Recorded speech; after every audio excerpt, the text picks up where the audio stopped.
Kane spun to face the two newcomers who had stepped through the doorway in their plodding, deliberate way. He watched the grim figures as they approached on heavy tread, their eyes flickering white slits. Grant, my contact's not receiving your signal. Ugh. The first zombie swung a vicious blow at Kane's head, moving far faster than the ex-mag had expected. Kane ducked the sweeping, meaty fist as the second zombie stepped up toward him. Up close, both dead creatures stank, and Kane was reminded of the garbage area of the Cerberus redoubt. I'm planning to evac in 2 minutes via the south exit. As he spoke, his arms snapped up to block the second zombie as it reached for him, emaciated fingers clawing for his throat with jagged yellow-brown fingernails. We may have some company in tow. Kane thrust the blade of his combat knife into the zombie's exposed throat. The zombie simply shook its head, and when Kane removed the blade, an off-white pus exuded from the rent in the dead man's flesh. We are surrounded by hostiles. Pick off anyone you don't recognize. At that moment, the first zombie connected with a hard blow to the back of Kane's head, and the ex-mag staggered forward. Though Kane's knees bent, he kept himself upright as he slammed against the other lurching zombie. I repeat, we are surrounded by hostiles. Dispatch on sight. With that, Kane drove a powerful fist into the face of the zombie standing before him. The undead creature didn't move, but its face caved in like a rotten fruit, a cloud of skin dust flaking across Kane's fist. The creature itself seemed to just wait in place, swaying a little as Kane watched it. The remnants of its face splayed across Kane's knuckles.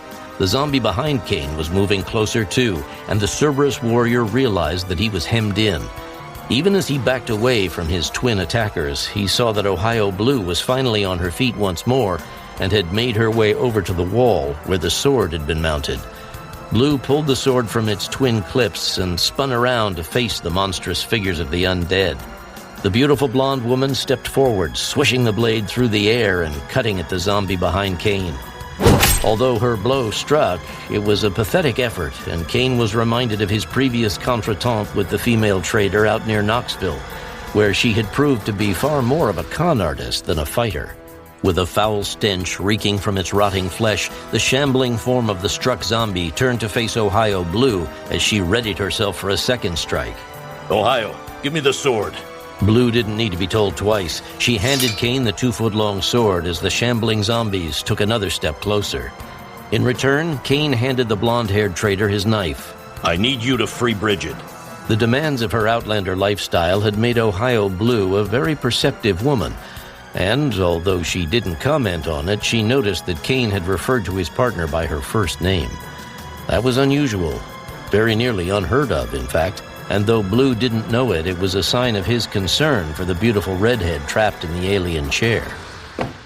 As Ohio trotted past the fallen body of Papa Herban, he reached out and snatched her ankle, pulling her down toward him. Not so fast, pretty peach. There are other games we can play, man and woman. Without a moment's hesitation, Ohio rammed the short blade of the combat knife into Herban's crotch. I'll pass. A few steps away, Kane swung the length of tempered steel blade at the approaching zombies, ignoring the howl coming from the floor behind him.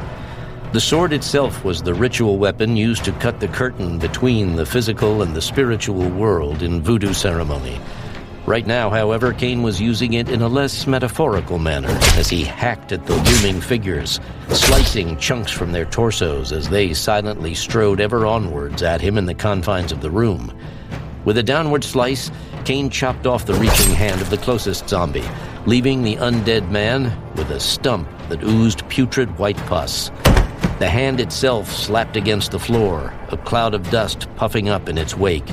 Kane elbowed the wounded zombie aside and drove the length of the blade at the other figure's torso, spreading the zombie's ribs with the brutality of his attack. Even as Kane dispatched the second zombie, 3 more had appeared in the open doorway to the inner sanctum, instinctively obeying the commands of Papa Herban as the man himself lay in a widening pool of his own blood. Kane steadied himself and swung the sword at the next wave of attackers. Just 6 feet away from the scene of carnage, Ohio Blue ripped the last of the waving tendrils from Bridget's form and pulled her from the savage embrace of the alien chair. A network of vein-like tendrils clung to the woman's face and bare hands, and Blue hastily brushed these aside, feeling their spines snag at her own flesh like nettles. Are you okay, Miss Baptiste? She swept the last of the tendrils from Bridget's skin. As she did so, red welts formed and runnels of blood appeared on Bridget's face in a cobweb-like pattern. What? Where was I? Right here. You were right here. I saw something. Like alien cartography. We need to get out of here. It was all a setup. There's something very much like it. Bridget saw Kane then, and she saw the horde of zombies shambling toward him through the open doorway of the sanctum. Kane? Without turning, Kane batted another zombie aside as it grasped for him from the open doorway.